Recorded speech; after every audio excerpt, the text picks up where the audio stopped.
የተወደዳችሁ የተከበራችሁ ውድ ቤተሰቦች እንደምን አላችሁ? እንደምን ቆያችሁ? እንደምን ከረማችሁ? በያላችሁበት ሰላም እግዚአብሔር ከእናንተ ጋር ይሁን። እንግዲህ ዛሬ በጣም አስቸኳይ ቪዲዮ ነው እየቀረጽኩ ያለሁት ማለትም ነበር ማለት ነው። እንግዲህ እኔ በራሴ መንገድ በሽምግልና ጉዳዮች እንዲያልቁ ምናምን ነገር ፈልጌ ነበር። ክስ መስርቷል እና ዛሬ ጠዋት ሰብስክራይብ ያደርጋችሁ አዲስ ናችሁ ካላችሁ ቤተሰብ መሆናችሁ እንዳትረሱ። እንዲሁም ደግሞ ሀሳብ አስተያየታችሁን ኮሜንት ላይ ጻፉልኝ። ቪዲዮ ደግሞ ላይክ እና ሼር በማድረግ ለብዙ ሰው እንዲዳረስ አግዙኝ እባካችሁ። በያላችሁ በሰላማችሁ ይብዛልኝ። በድጋሚ መልካም ሰላም ሰላም ሰላም፣ ጤና ይስጥልኝ ውድና የተከበራችሁ ውድ የሆናችሁ የኔ ቤተሰቦች እንዴት ናችሁ? ሰላም ናችሁ? የሰላማችሁ በያላችሁበት የዓለም ዳርቻ ሰላም እና ፍቅር ተመኘሁላችሁ። ዛሬ እንኳን መምጣት አልፈለኩም ነበር፣ ግን በጣም ብዙዎቻችሁ ርዕሱን ብቻ አይታችሁ ትናንት ዕለት በተለቀቀው ቪዲዮ ብዙ ነገሮች እያላችሁ እኔ ቻናል ላይ ብቻ ሳይሆን ሚኪ ጋም እዛ ላይ ነው የተለቀቀው፣ እዛም እንደዛ እያላችሁ ነበር። እኔ በእርግጥ እኔ የምነግራችሁን ነገር ቢኖር እኔ ያልኩትን ምንም አልሰማችሁም። ርዕሷን ብቻ አይታችሁ ነው አበበ መናገር አይችልም ማስታወስ አይችልም የምትሉት።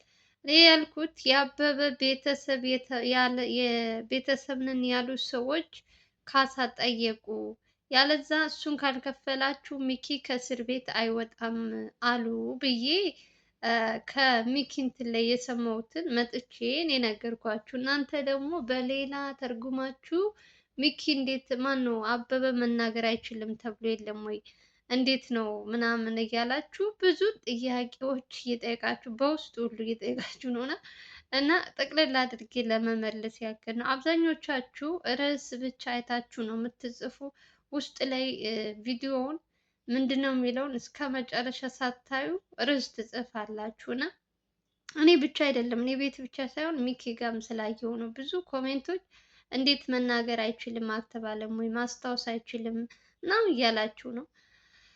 ያው እናንተም በተረዳችሁት እንትን ተረድታችኋል። ግን ቪዲዮውን በደንብ ብትሰሙት ከዛ በኋላ ኮሜንት ብትጽፉ ብዬ ነው እንደኔ እንደ ሀሳብ ማለት ነው የምነግራችሁን ነገር።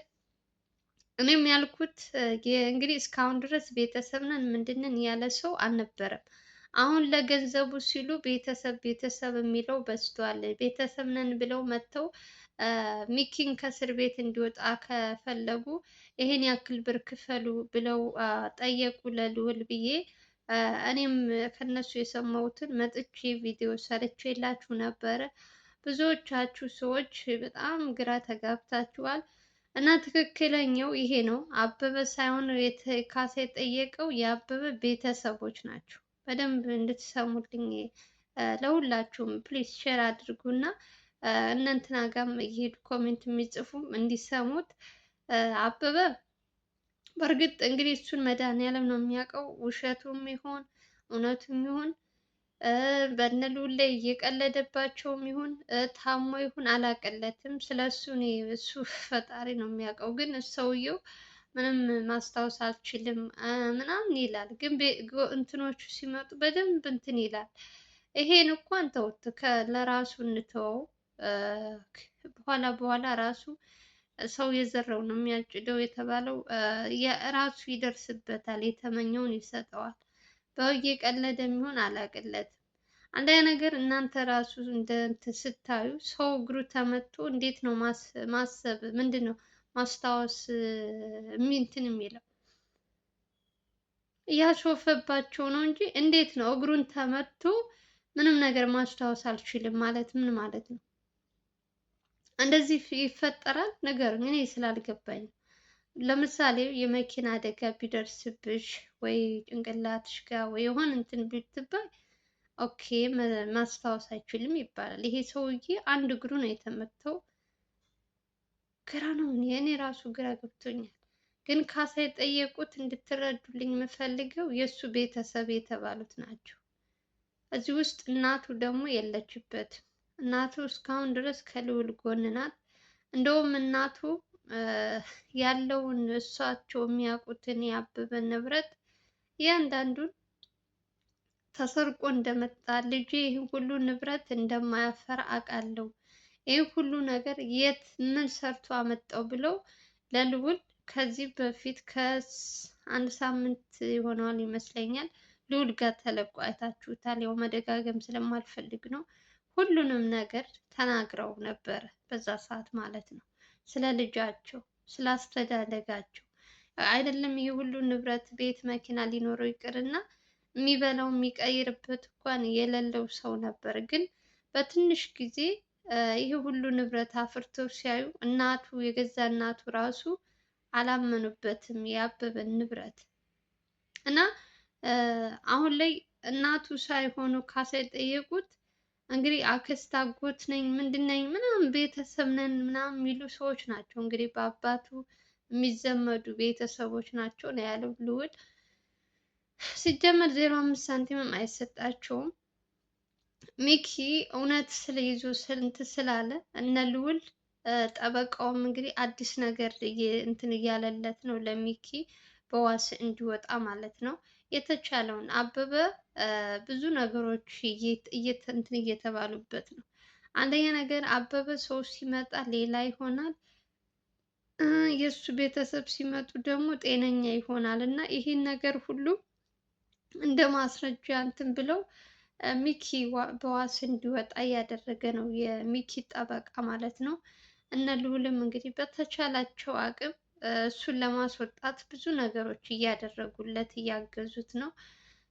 ብቻ ይወጣል። አበበ ምንም አለ ምንም እግሩም ተራመደም አወራም አላወራም ሚኪ ከእስር ቤት መውጣቱ አይቀርም። ሰዎቹ ያላቸውን ሳይበሉት ሊደፉ ነው። እያላቸው ሌላ ችግር ያመጣሉ። ሲጀመር አበበ ስላለ ሚኪ ይወጣል ማለት አይደለም። አንደኛ ነገር አበበ ራሱ ወንጀለኛ ነው። ሚኪ ንጹህ ሰው እንደሆነ ብዙ ማስረጃዎች አሉ። አሁን የሚኪ ጠበቃም ራሱ አዲስ ነገር እንትን ብሎለታል ለሚኪ ማለት ነው። የሚያግዘው ነገር ስለ አበበ ያልሆኑ እንትኖችን ሰባስቦ ምናምን እያሳየለት ነው። እነሱ ነገሮች ከተያዙ በኋላ ለአንድ ስንት ቀን ያለው ልዑል ለ3 ቀን መሰለኝ ለ3 ቀን በኋላ ይቀርባል።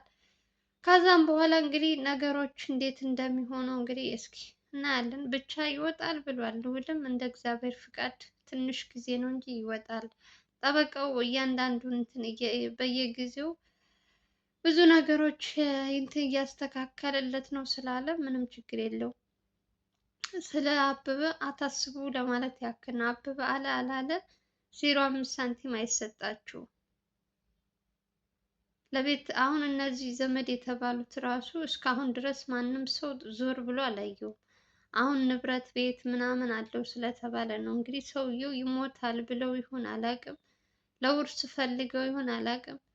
እየመጡ ልዑልን ጭንቅላቱን እያዞሩት ያሉት የእሱ ቤተሰቦች ናቸው እንጂ አበበ አይደለም። እንድትረዱልኝ የምፈልገው ማለት ነው። በተሳሳተ መንገድ ትናንት ለታይታችሁ ኮሜንቱ ሙሉ እንዴት ያወራል እንዴት ምን እያላችሁ አያስታውስም እና እያላችሁ ነበር እና ርዕሷን ብቻ አይታችሁ ነው እንደዛ አይነት ኮሜንት የጻፋችሁት እና በደንብ እንትን እንዲልላችሁ ያክል ፕሊስ ሼር አድርጉት ይህን ቪዲዮ። ሚኪ ጋም እየሄዱ የሚጽፉ እህቶች ወንድሞች ያሉ እና እነሱም እንዲደርሳቸው በተቻላችሁ አቅም ሼር አድርጉና ይስሙት። ትክክለኛው አበበ ሳይሆን ቤተሰብ የተባሉ ናቸው ዋስ የጠየቁት እንጂ አበበ አድርግም ቢባልም ከልዑል ፊት ማውራት እንደማይችል እያስመሰለ ነው። እኔ አስረግጬ ነው የምነግራችሁ፣ ሰውየው እያሾፈበት ነው እንጂ እኔ ኧረ በመድኃኒዓለም እናንተ ራሱ እንደው ስታስቡት እንደው ሰው እንዴት ነው አንድ እግሩ ተመቶ እንትን ማለት የሚያቅተው? የማይመስል ነገር እኮ ነው። አውቆ እያስመሰለ ነው። እሱ የሚፈልገው አበበ የሚፈልገው ነገር ውጭ ሀገር ለመሄድ በዚቹ አጋጣሚ ተጠቅሞ እንትን ለማለት ነው። ግን ደግሞ ልዑል ደግሞ ሁሉንም ነገር ዘጋጋበት። በቃ ውጭ ሀገር ሄደህም አትታከምም፣ ሕክምና በቂ እየተደረገልህ ነው፣ ጤነኛ ነህ፣ ከዚህ ሐኪም ቤት ከወጣህ በኋላ ሁሉም ነገር ለፍርድ አሳልፌ እሰጥሃለሁ ስለተባለ ብቻ እያስመሰለ በውሸት ሌላ ሰዎችም ከሱ ጋር የሚሰሩም አሉ። እንዳልኳችሁ ዘመንን የሚሉትም እነሱም ልዑልን እየተጫኑት ነው ያሉት እና እነሱ ናቸው ችግር የፈጠሩት። አሁን አበበ ሳይሆን ችግር የፈጠሩት ልዑል ላይ ቤተሰብ የተባሉት ናቸው። መጨረሻቸው ግን ታያላችሁ ምን እንደሚሆን። ማናቸውም በውሸት ዓለም እንትን የሚሉ ሰዎች መጨረሻቸው እያንዳንዱ ያገኙታል። አይደለም እነሱ ትናንት ዕለት የማያውቁት ዛሬ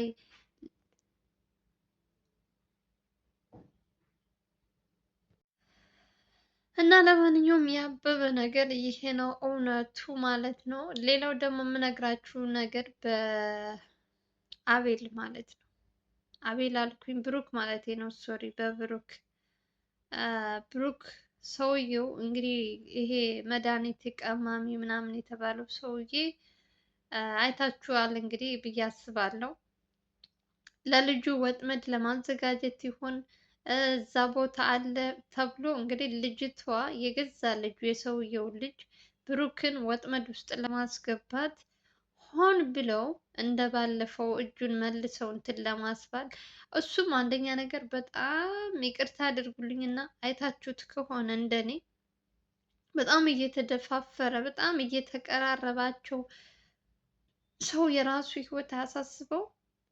እንደው ተውት፣ ለቤተሰብ ተውት፣ ለተመልካች ተውት እና ለራሱ ህይወት አንድ ሰው የበዓል አምልኮት እንትን የሚል ሰው እንዴት ነው በዚህ ልክ ቀርቦ በዚህ ልክ እነሱን ፊት ለፊት መፋጠጥ ያለበት? ማድረግም ካለበት እነሱን እንትን ብሎ በሆነ በመመቻች እንትን እንጂ አሁንም የሆነን እኔ በጣም ለሱ ተሳቀቄ ሞትኩኝ። አሁንም የሆነ ነገር እንዳይቀቡት እያልኩኝ ማለት ነው። ልጅቷ አባትየው አድርግ ያላትን ይመስለኛል የምታደርገው። እንግዲህ ከ3 ቀን በፊትም እንግዲህ እናት የተባለችው ቀርባ ብዙ ነገር ስትል ነበር። እንግዲህ እህትየዋም እንግዲህ ብዙ ነገሮች እያሉ ነው። አንድ ራሱ አሳማኝ ነገር የለም እዚህ ውስጥ ራሱ ከሚያወሩት ከአባታቸው እንዲታይ ምንድነው እንዲታሰርባቸው ምናምን አይፈልጉም እና ብዙ ነገሮችን ሚኪ ማነው ብሩክን ወደዛ ቀድሞ እንትኑ ለመመለስ እሱም በጣም ተቀራርቧቸዋል፣ ተደፋፍሯል። እኔ አላቅም ብቻ እኔ ለሱ ተሳቀቅኩ የእውነት። እንደዚህ አይነት ሰውን ራሱ እንደው መቅረብ ራሱ አያስፈልግም። አይደለም ቁጭ ብዬ እንትን ልለው ይቅርና አጠገባቸው ራሱ አልደርስም የእውነት። ይሄ እኮ የሰይጣን እንትን እኮ ነው። እነሱ ስልጣን ኑሮት ምናምን አይደለም ግን ከእንትን ጋር ደግሞ በስመ አብ መንፈስ ቅዱስ በጸሎት ካልሆነ በምንም ልትረቹ አትችይም። በእምነትሽ ከጠናሽ ግን ይሄ ሰውዬ ማሸነፍ ትችያለሽ። ምንም ስልጣን የለውም። ልጁ ደግሞ በጣም እነሱን ትቶ እንግዲህ ሰውየው ያልሆነ መድኃኒት ነው የእንስሳ የሚሰጥ ነው ምናምን ብላለች ልጅቷ አይደል ለብሩክ የተሰጠው። ስለዚህ ብሩክ ማድረግ ያለበት እምነት ቦታ ሄዶ እንደባለፈው ጸበሉን መከታተል ይችል ነበር። እሱ ግን ሰውየውን እያሳደደ ልጆቹ በየአንዳንዱ ሰከንድ የሚያወሩትን እየሰማ ልጁ መልሶ ችግር ውስጥ ሊገባ ነው። እያየ ነው ችግር ውስጥ እየገባ ነው። ኮሜንት እንጽፋለን፣ በውስጥም እንጽፋለን። አንዳቸውም አያዩም። የሚያነቡ ራሱ አይመስለኝም ኮሜንት የእውነት ዲ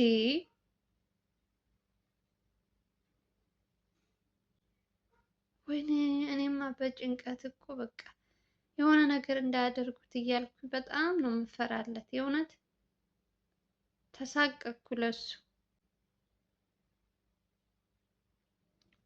አረ መድኃኒዓለም እኔ አሁን የሚኪ ጉዳይ ሲያሳስበን ገና ብሩክ ደግሞ እጁ ዳነ ዳነ እያንን ተመስገን እያንን እሱ ደግሞ አሁንም ከነሱ ጋር እየተጓተተ ነው ያለው። በእርግጥ ወንጀለኛ ነው ሰውየው፣ መያዝ አለበት፣ መታሰር አለበት። ግን ደግሞ በዚህ መልኩ አይሆንም። እሱን በሚጎዳ መልኩ ቀስ ብሎ የእሱን ሰዎች በመከታተል ምናምን እንጂ እንደዚህ በግድ ወስዳችሁ እንትን በሉኝ ምናምን እያለ ራሱን ችግር ውስጥ እየጣለ ነው። ብቻ ፈጣሪ ይጠብቃቸው ሁላቸውንም። ክፉ ነገር አያሰማን ባሉበት። ማናቸውንም ክፉ ነገር አንፈልግም። ሰላማቸውን ነው የምንፈልገው። ልዑልም እንግዲህ ባለበት እግዚአብሔር ይጠብቀው እያላችሁ ሁላችሁም እንግዲህ የአበበ ቤተሰቦች ተነስተውበታል። አሁን ደግሞ በልዑል ላይ እንግዲህ እግዚአብሔር ይጠብቀው እያላችሁ ሁላችሁም ጸሎት አድርጉለት። ለማንኛውም ሰላምና ፍቅር እየተመኘውላችሁ የዛሬው ቪዲዮ ይህን ይመስላል። ዛሬ ቪዲዮ መስራት ፈልጌ እንኳን አልነበረም፣ ግን በጣም ስታጨናንቁኝ ሚኪ ማን ነው አበበ ማውራት አይችልም ማስታወስ አይችልም ስትሉ እኔ ያልኩት ሌላ ነው፣ እናንተ የምትጽፉት ሌላ ነው እና ለዛ ለማብራራት ያክል ነው የመጣሁት። ለማንኛውም እውነቱ እንግዲህ ይሄ ነው። ሰላማችሁ ይብዛልኝ እያልኩ በሌላ ቪዲዮ እንገናኛለን። ቪዲዮ ከተመቻችሁ ላይክ፣ ሼር ማድረጋችሁ እንዳረሱ። እወዳችኋለሁ፣ አከብራችኋለሁ። ሰላማችሁ ይብዛልኝ። ባይ ባይ።